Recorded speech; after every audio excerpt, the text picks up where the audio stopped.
Investors Chronicle.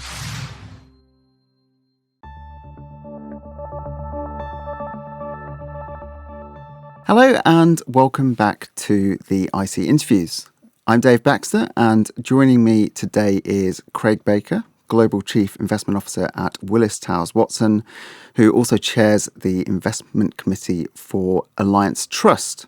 For those who don't know it, Alliance Trust is one of the biggest global equity investment trusts out there for UK investors and takes quite an interesting multi-manager approach where it effectively delegates its investments to a selection of professional stock pickers running their own concentrated portfolio, and it aims to outperform the MSCI All Country World Index by 2% a year after costs over a rolling 3-year period.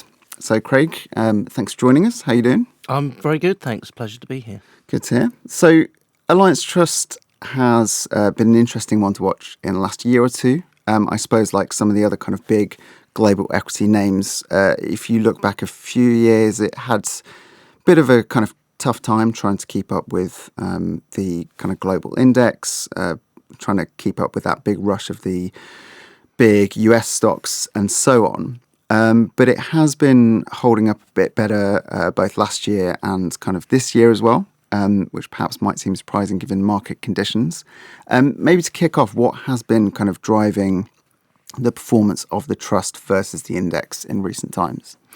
Yeah, so relative to the index, as you say, we performed well in both 2022 and so far in 2023, which have been very different environments. And I think what that shows is that it's really stock selection that's driving everything. So we're not running big macro positions, so we don't have big country bets, we don't have big industry bets. It really is driven from the bottom up through stock selection, and we actually design it that way. We pick managers that think about the world very differently, so that when you combine them, they're not taking an overall style bet.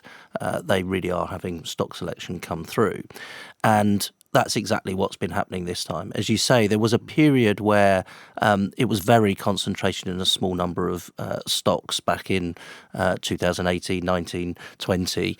And that was a tough time for active management if you weren't overweight those 2 or 3 stocks. In particular, it was Apple and Tesla that were driving those markets. We had nothing in both of those stocks, and that was tough, although even in that period we managed to just about keep up with the strong performance from the index itself. What you've seen in 2023 is that, yes, there are 7 stocks that have driven the market. They're being referred to as the Magnificent Seven. Very large US growth stocks, technology stocks in particular. We've actually been slightly underweight that 7 as a group over the whole period. We're pretty neutral at the moment overall, but we've still had that very significant underweight Apple and Tesla, for example. But now it hasn't just been those stocks that have been driving it. We've actually had very strong performance from being overweight Alphabet, Microsoft, Amazon, for example. And so we haven't really had that as a big headwind. It hasn't been a positive for us in relative terms, but it hasn't been a big negative because we haven't been significantly underweight the whole 7. And so it's really been good stock selection from the rest of the portfolio that's come through in both 2022 and 2023. And I think that's because you've started to see fundamentals really have more of an impact on stock prices outside of those small number of stocks we've just talked about. And that probably wasn't the case if you go back a few years ago, where perhaps there was more retail flows that were driving performance and fundamentals weren't really coming through. There were a number of stocks that the companies were beating earnings expectations in the market quite significantly, but still getting hit in stock price terms. That's started to change. I wouldn't say it's fully come through in markets, and we actually think, therefore, there's a lot to come in terms of outperformance from here in the portfolio. But that's certainly come through in 2022 and 2023's numbers. Yeah, it will be interesting to see if we see more of that kind of market dispersion come through. Perhaps people would attribute that to, factors like kind of rising interest rates and more kind of creative destruction and so on. I suppose what interests me about the portfolio is, of course, as you mentioned, there's a very pure focus on stock picking, and you have these kind of different I suppose, almost best ideas portfolios, and then that kind of creates an overall fund. But as you mentioned, some of the kind of big prominent market leaders are still pretty present in Alliance Trust. So, Alphabet and Microsoft, both pretty big holdings. I suppose it would be interesting to see whether that kind of dominance of those stocks can be kind of challenged as we see that dispersion. I don't know whether you're kind of hearing any of that from your kind of favoured stock pickers and, what they're kind of expecting. Yeah, it's quite a mix. So a number of them are absolutely thinking that this is just inevitable reversal. We look over pretty much any of the periods in the past where the index has become quite concentrated in a small number of companies. You then look at the sort of following 10-year performance, and actually they've tended to lag quite significantly the rest of the market, because you do get these regimes, then they change, and it will be different leaders that come through over the next period. So there's certainly a number of the managers thinking that. I think the interesting bit is AI in all of this, and how much of an impact that's going to have. Because if you actually look at some of those Magnificent Seven, that's very much been a feature of 2023, is that almost any company that comes out and talks about AI as part of their approach has had a bit of a boon in its stock price.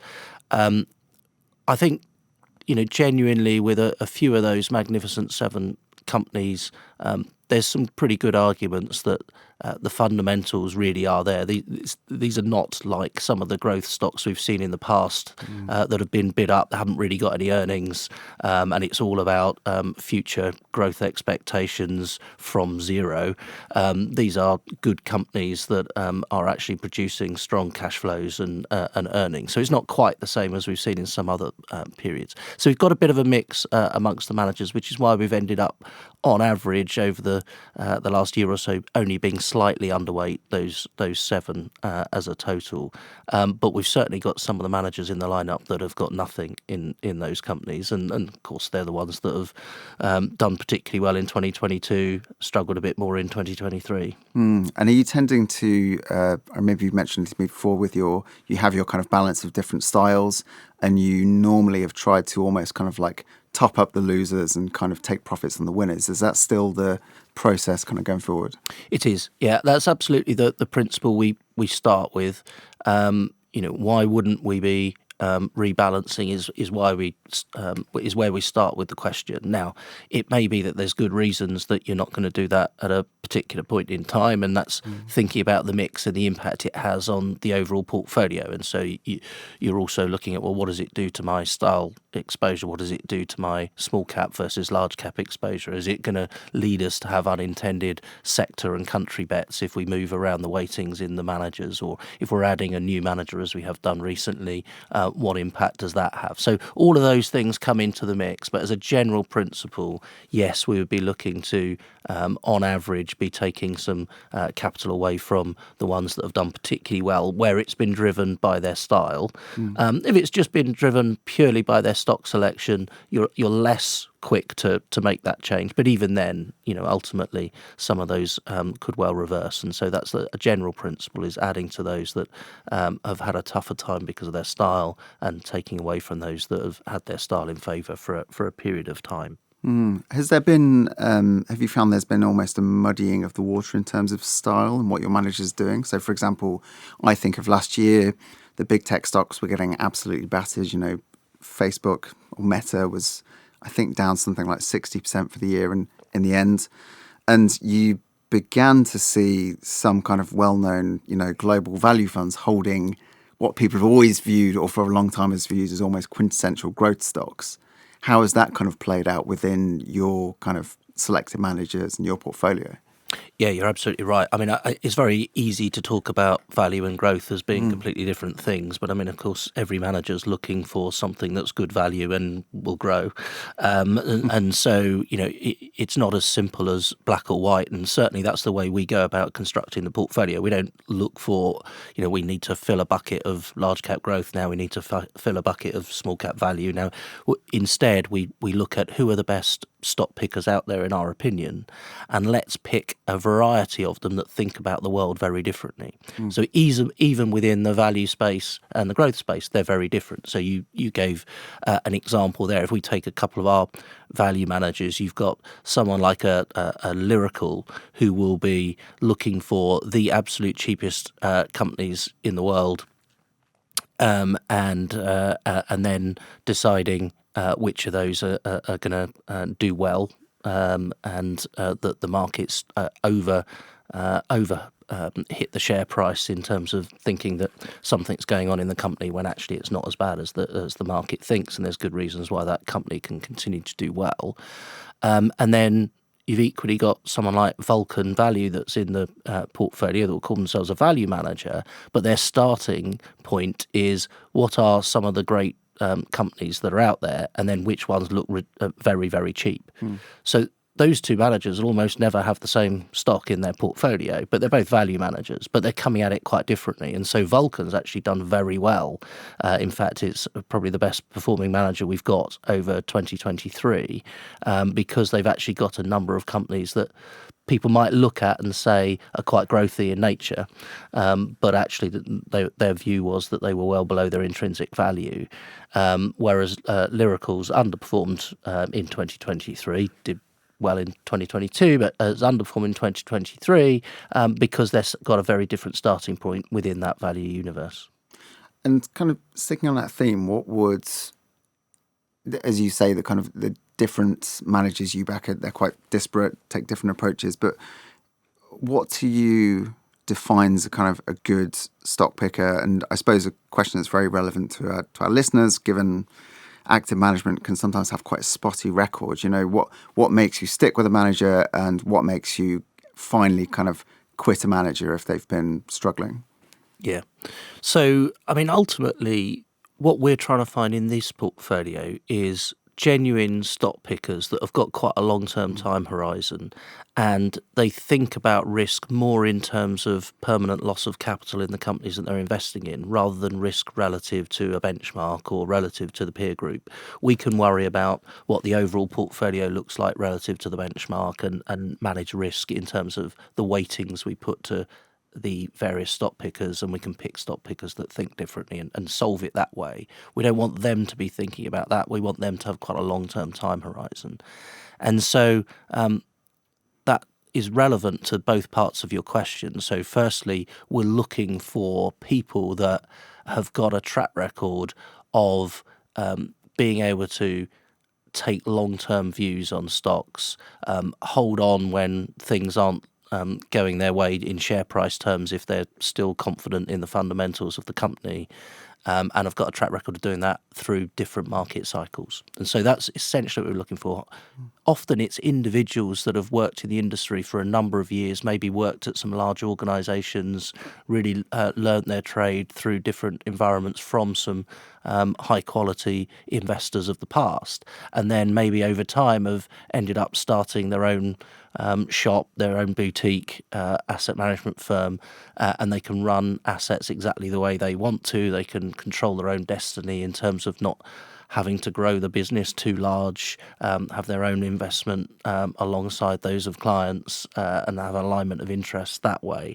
Often, if you look through the portfolio, those are the kinds of organisations we've got in here, and kinds of individuals that we've got in here.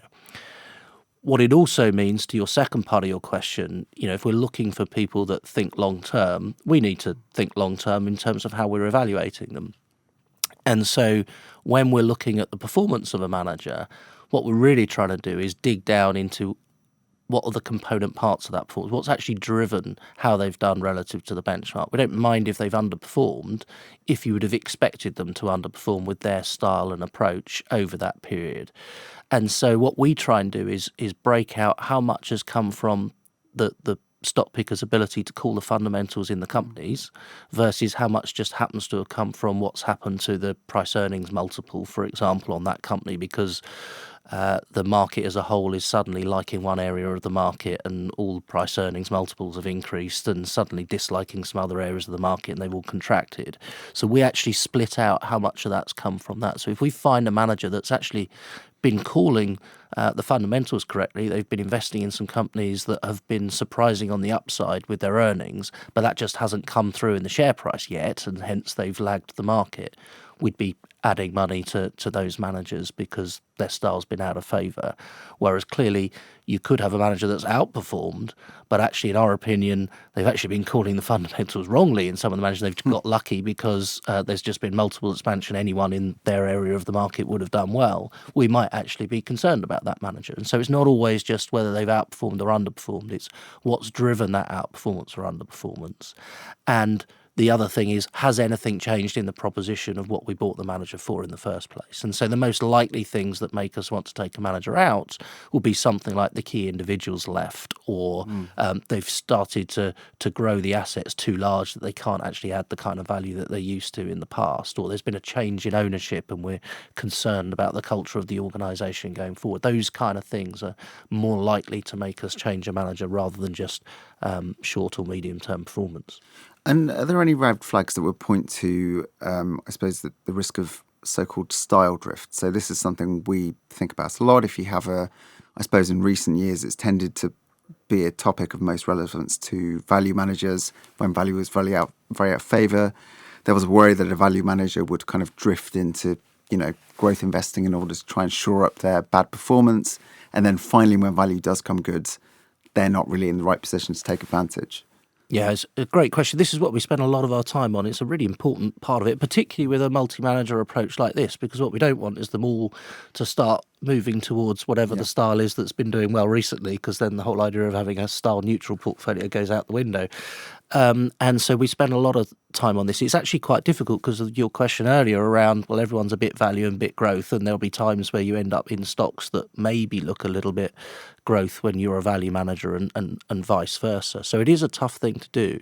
And ultimately that comes down to a lot of qualitative research that we do into these managers. So we'll be spending time with them on a very regular basis, going through the stocks in the portfolio, trying to understand why they invest in them. And just as importantly, why they haven't, for example, taken profits on stocks that have done well. But your example's a good one in that a lot of value managers just had a number of years of underperformance and capitulated to a certain extent and just couldn't continue to run that business risk. And so that's exactly the sort of thing we're trying to keep an eye on and see whether there is a drift in that. It comes through quite easily in ours because we start to see if the overall portfolio starts to have a style bias, because normally it's pretty style neutral. And if we're continually having to change weightings because more and more managers are drifting towards the same style, it becomes fairly obvious to us in the Alliance Trust portfolio. Yeah. And looking, I suppose, at the portfolio itself, we've mentioned some of those kind of big US names that are prominent in the portfolio, which may seem it kind of may make it look in line with the broader market. But what are the kind of interesting calls currently within the portfolio that perhaps make it stand out from if I was simply to buy an MSCI World Tracker or so on? Yeah, so one of the measures that people often use about how different an active portfolio is to the benchmark is a term called active money, where it actually looks at from a score of 0 to 100, 0 means you're exactly in line with the index, so you've got no active money. 100 means you've got nothing, you don't own any of the stocks that are actually in the index, so you look nothing like it. Most portfolios might be in the 50, 60% type thing. You might have some punchy single manager portfolios that are up in the 70, 80% type numbers. Most multi-manager portfolios much lower. Because we run these concentrated portfolios, our active money is actually quite high, close to 80%, even with a multi-manager approach. So actually it's very different from the benchmark. But of course, as you say, if you look at the list of top 10 positions, it's got some of the largest stocks in there. If we take the most active positions, the biggest active position is that we've got almost nothing in Apple, and Apple makes up more than 4 or 5% of the benchmark. And yes, we've got Alphabet as an overweight, but other big overweights we've got are Visa, MasterCard, United Health Group, Petrobras, Amazon we've mentioned, but Airbus, HDFC Bank in India, and a few others like Mercado Libre. So there are some different names just in the top 10, but I think the interesting thing about the way Alliance Trust is designed is that it is not all about the top 10 stocks. They make up a smaller proportion of our portfolio than maybe many others. It's actually quite a diversified portfolio because you're asking these stock pickers to pick their very best 20 ideas anywhere. They're not typically just going to be the largest 20 stocks, and there's actually quite limited overlap between what the managers are owning. Clearly in things like Alphabet and Amazon, we have got a number of the managers owning them, and that's why they end up being in the largest overweights. But for the vast majority of stocks in the portfolio, only one portfolio manager owns them. And so there's some quite interesting names in there that wouldn't be found in a lot of active portfolios that are out there, and hence why we've been able to significantly outperform the peer group over most of the periods over the last few years. And as you mentioned, I suppose the underweight to Apple is quite an interesting, you're taking a view by not taking a position. What do you hear from your stock pickers on, that kind of thesis? Why are they not kind of being drawn to that like many other investors are? Yeah, it's an interesting one because, unlike if you ask a typical single manager to run against a benchmark and think about risk relative to that benchmark, they have to spend a lot of time thinking about their underweight position to something as large as Apple. Because we ask each of the managers to think more in terms of permanent loss of capital rather than that risk relative to benchmark and just pick their 20 best ideas, they're not actually sitting there saying they're particularly negative on Apple. In fact, most of them would say it's a good company and they're reasonably positive about it, but it just wouldn't be in their top 20 ideas. And most of that's just purely down to the fact that it's had such a strong run performance-wise that they don't see that as the most obvious winner over the next 5+ years, given that it's been such a winner over the last decade plus. And so it's more that on Apple in particular. They're not having a negative view per se, but of course it does come out that way. That's about the only stock that's large enough that that's the case in the portfolio. As I said, Tesla's the next biggest underweight, and whereas it's a 4% underweight in Apple, it's only a 1% underweight in Tesla because Tesla's only 1.2% of the index. Yeah, and I suppose speaking again about kind of market concentration and that kind of thing, it's interesting that the trust is technically kind of underweight to North America, but you still have a big weighting in America, like many global portfolios. Do you get any sense from your stock pickers that kind of US dominance will end? People always argue that the US is just so hard to beat in terms of building world-leading companies and so on. Yeah, I mean, if you look at the ones that are running a truly global portfolio, on average, they're quite significantly underweight the US, and have been for virtually the whole period we've been running the trust. That's around 6.5, getting on for 7 years now. And what we actually did is we didn't want that to be the dominant risk factor in the portfolio. And so we've got a couple of managers in there that focus more on the US than they do globally. So that includes Vulcan and that includes Lyrical, who are in the portfolio and primarily invest in US. They can invest elsewhere, but they primarily invest in the US. That's their real skill set. And part of the reason for having them in there was to ensure that we didn't run too big a position. Now, thankfully, that has been beneficial because the US has continued to do incredibly well, despite people thinking that that market was looking less attractive than some of the others on valuation grounds. Now, a lot of that's driven by the fact that it's been a small number of tech companies that have driven the rally. If you actually take those out of it, US has done less well on a relative basis than it looks when you include those. So that's been a good risk control for us. But as you say, we're still underweight the US, and so if you do see a change in the leadership from a geographical perspective, we would actually benefit from that. But it is risk managed so that stock selection is still the primary driver through everything. And looking beyond the US, what kind of regions might stand out now or in the future? Yeah, it's an interesting one because we don't typically take big macro views, as I've said. However, one area that we think looks particularly interesting, in particular from an alpha generation, so a stock selection perspective, is Japan. Clearly, it's a market that's underperformed for quite a long time. Has had a bit of a resurgence in recent times, but still nothing compared to the long period of relative underperformance. It still looks cheap on most grounds that you could look at, both relative to its own history and relative to other markets. But that in itself's not an interesting point. That's been true for a while. The particularly interesting thing is what's changing in terms of the dynamics within that market. And so previous Prime Minister Abe made a number of structural reforms to make it a bit more shareholder friendly. And then in January this year, a new rule came in that companies that are at a price to book value below 1 have to set out what their plans are to get it above 1. And so you're starting to see quite a change in the mindset within that universe around companies thinking about what they do with some of these stockpiles of cash that they've got, and that might lead to share buybacks, that might lead to further investment in the business, and actually you're seeing quite a lot of shareholder activism coming to the fore in that market to try and encourage some of these companies to do these things. And so what we've actually done in July was put in a new manager, which is Dalton. And that's a manager we've been following for a long time. They were set up in 1999 and very much have got skills in Asia and Japan in particular.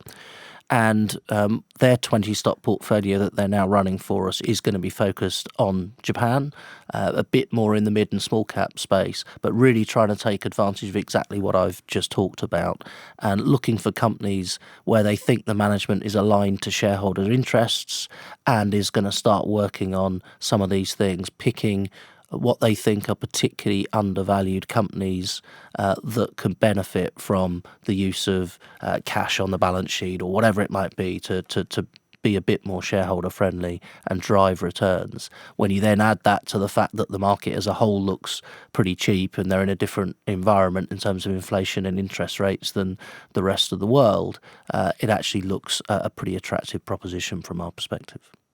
Interesting.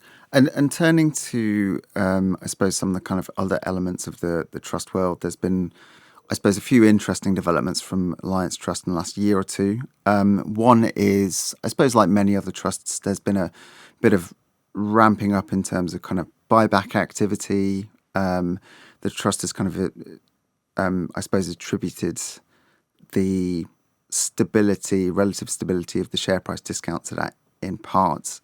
Is there kind of a rough ruling on that front? I mean, it's an interesting balancing act. You know, what is more value? Is it kind of buying back your shares, or is it better for the trust to be, you know, pouring that money into the underlying investments? Yes, so you're right. I mean, the whole global equity investment trust sector has seen discounts widen in recent times. And I think the average for the global equity investment trust sector is about minus 14% now, so a 14% discount to NAV. The board on Alliance Trust have followed a discount management policy such that they want to try and keep it stable. They think that's in the interests of investors to have a relatively stable discount or premium to NAV. They've been able to do that from two parts. The first is, you know, just the fact that there's quite a lot of interest in the trust at the moment, and so we're seeing less of that blowout of the discount than a lot of the others because we've been outperforming the peer group by quite some way in recent times. So that's a good part of it, and then part of it has been continuing to do buybacks as appropriate in order to ensure that it does stay at a sensible discount, and it's pretty much stayed around 6% for quite a few years now on the discount side of things, whereas, as I say, the sector has gone out to about 14% discount, so that's quite a big difference to others. the board see that as a positive for shareholders. I mean, ultimately, that's accretion in the NAV. You're buying at a discount, and that actually improves performance, and it also gives stability to investors as well, which is helpful in managing their own portfolios.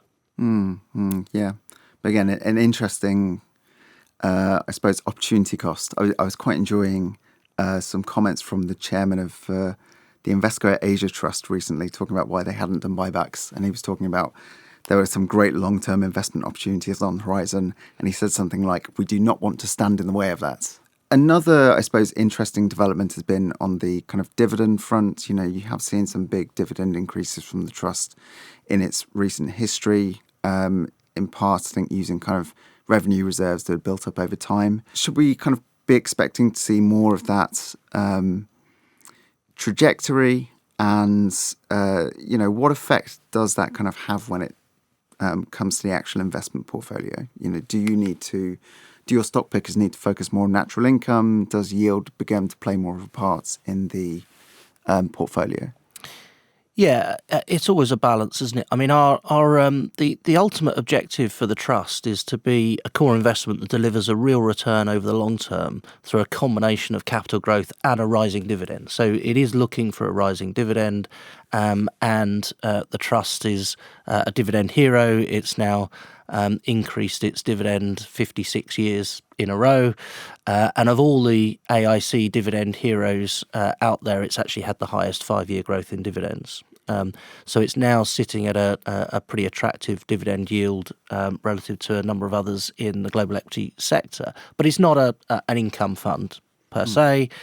This is just trying to give a balance of good returns from capital growth, but also a rising dividend, and that's something that will continue. There was a big reset last year with a very significant increase in the dividend to make sure the yield was at a position that the board thought was appropriate, and the board talked to a number of the investors in the trust to check what would work for them. And so have come to that balance of where they think's the right spot. So yes, I would expect to continue to see rising dividends after 56 years. It's unlikely that we're going to want to be stopping that now. The big advantage of Alliance Trust relative to most is just the huge set of revenue reserves and wider reserves that the trust has got, and so it is able to do that for a number of years, almost regardless of what's happening in the markets at the particular point in time. As it happened, the dividend was covered in 2022 by the yield on the portfolio, but if there are years where that's not the case, they can continue to smooth that out through the use of the reserves as appropriate. Is that yield something you guys think about much? I mean, I think I've recently looked, and I think it was around 2.3%, which, as you say, is not bad for global funds, though. Of course, you can find bigger yields elsewhere. Yep. UK equities, alternatives, even bonds now, which is quite a change. But is that kind of what kind of focus is that? So in terms of how we manage the portfolio, it doesn't really affect us too much. We've been able to cover the dividend in most of the recent years with the natural yield on the portfolio. So we certainly don't set any of the stock pickers limits on what they have to do. They don't have a minimum yield they have to achieve or anything like that. Of course, by its nature of us picking managers that think about the world differently, some of them actually, as part of their natural process, have dividend yield as an important part of what they're looking for in the stocks that they're investing in. Others don't, and that's quite a big mix between the managers. But as a result, you tend to end up with a natural yield on the portfolio that doesn't look wildly different from that of the index. Now, if we ever needed to, we could add more income-oriented type managers to the portfolio. That's one of the advantages of the multi-manager approach. You don't have to suddenly ask managers that don't think that way to have that as part of their process suddenly. You could just add other managers that do. But that's not something we need to worry about in the short to medium term. The natural yield on the portfolio is absolutely fine, particularly when you allow for the reserves that are in place as well. And speaking of kind of the approach, and I suppose the approach can evolve over time, if you look at some of kind of Alliance Trust's big rivals, I suppose one interesting difference that springs out to me is the fact that some of them do delve slightly beyond just the equity space. They may kind of, look at private equity trusts and that kind of thing. Is that ever something that would be a consideration for you guys, or is it always the aim to be kind of the base equity exposure and then leave those elements elsewhere? So when we took over the trust back in 2017, one of the things that the board had done at that time was to do a full strategic review of what they wanted the trust to be. And at the time, that it had a number of things outside traditional public equities. That included private equity, that included some mineral rights, that included some real estate and a few other things. And also included Alliance Trust Savings as part of the overall portfolio. At that time, they took the view that they wanted to move back to the roots of being a pure public equity investment trust, and that's how we've been managing it since that. It took a couple of years to wind down some of those positions, but certainly over the last 3 years or so, it's been a fully invested public equity portfolio. Now, could the board decide to evolve that through time? Of course. But as it stands today, the remit is to keep that as a public equity portfolio. Of course, that's been beneficial in recent times, and a number of trusts out there are struggling with some of their private markets positions in the portfolio. And of course, that it's all about how you manage those private markets positions. There's nothing inherently wrong in doing that. It has potential advantages, but it can have implications on your portfolio and what that can do to gearing in the portfolio if the market's falling and you've got private market positions and they can grow in size in the portfolio. Thankfully, we've not had any of those issues at all over the last few years. And you mentioned gearing. How is the gearing looking in the portfolio at the minute? Yeah, so we tend to run, we have a strategic position on gearing, gross gearing in the portfolio of 10%. And we typically don't take big positions from that, again, wanting stock selection to drive things rather than WTW's view on whether equities are going to go up or down. And so we would typically be in the 7.5% to 12.5% range, but can go below 7.5%, particularly if it's markets driving it below that, and can go above 12.5% similarly. But most of the time you'd be in that kind of range. We're at the bottom end of that as of today. And whilst we're very excited about the portfolio from a bottom-up perspective, we've done a lot of work on what the fundamentals of the companies look like, and we're very excited that hasn't fully come through in share prices yet. And so there's some real potential upside in relative outperformance. We're very excited about it from a bottom-up perspective, as are the underlying stock pickers. We recognise that there are some risks at a top-down level. You've seen rising interest rates, inflation being a bit more sticky than some might like, and certainly bond markets tend to be pricing in more of a recessionary type environment than equity markets are. And so with that level of caution, we're at the lower end of the typical gearing range. But there is still some gearing in the portfolio. As I said, 7.5% on a gross basis. That's more like 4.5% on a net basis.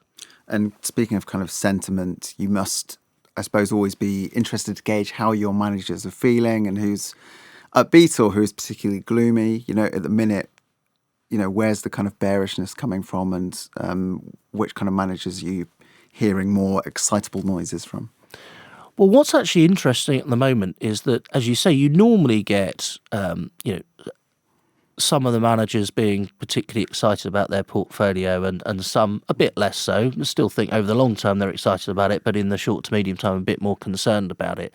Actually, we're sitting here today and most of the managers, if not all of them, are really excited about their portfolio. And I think that lends to this idea that true fundamentals haven't necessarily come through in share prices yet, and that's true whether you're in the growth space, whether you're in the value space, large cap or small cap. And so each of them can point to a number of companies they've got in their portfolio that are really started to beat expectations from a fundamentals perspective, i.e. their earnings progression has been really very strong, but that hasn't yet come through in share price. In fact, they can often give examples of where the share price has fallen on good news on earnings. And so they're sitting there really quite excited that there's genuine latent value in the portfolio. The difference, of course, is that some of the managers think that overall markets are going to do well from here, and others are a bit more bearish on what overall markets are going to do. But the common trait at the moment is that they're all very excited about the individual 20 stocks that they've got in their portfolio. And I know, it's easy to look at it and go, well, yeah, but everyone always says that of their own portfolio. But actually, you do tend to get normally periods where it's more the value managers that are excited about their portfolio or more the growth managers. At the moment, genuinely, there's interest from both of them. So those managers who are exposed to some of the stocks that have been really flying this year, we've mentioned tech and so on, have they been resisting the temptation to sort of take those profits? They have. I mean, there aren't really any managers that have, loaded up on all of the Magnificent Seven, if you see what I mean. So, even within that, there's been some, taking some profits on a couple of the stocks and adding a bit more to a couple of the others even within that. But yes, some of those are those that have got positions in that area are still very confident. We've got a reasonably significant overweight, for example, in Alphabet. A number of the managers would talk about the fact that hasn't really fully reflected how strong that business is today in its share price. I mean, if you remember, Alphabet actually came off quite a bit back at last year, and has had a good run this year, but still a number of them would look at it and say that's not fully reflecting quite how well that business is doing. And finally, just turning back to the investment trust space, we've seen what's been interesting is we have begun to see some difficulties, and that has led to boards taking action and a decent amount of kind of consolidation and so on. What does that mean for Alliance Trust? I mean, would Alliance Trust potentially be one to kind of take on some of these trusts and expand even further? Would that be a good thing for the future? Yeah, a good question. I mean, it's really one for the board rather than us in terms of what that might mean. I mean, the main thing from our perspective is what it's meant is that the peer group's been looked as though it's done better than it really has, because some of the poorer performing trusts have dropped out of the peer group. Survivorship bias. Correct. Yeah. So there's more survivorship bias. So we've significantly outperformed the peer group, but if you actually recalculate the peer group to include all the ones that were in there at any particular point in time, we've outperformed by quite a lot more than that, which is interesting. So that's probably the biggest impact it's had on us from WTW perspective in terms of how we're managing the trust. As to whether, the fact that Alliance Trust has been one of the best performing of all the trusts and has got less of a discount to NAV than any the other trusts, as to whether that means there are acquisition possibilities, I'll have to leave that one to the board. We shall wait and see. Well, I'm afraid that is all we have time for, but very interesting discussion. So, Craig, thanks for your time, and thank you to everyone for listening.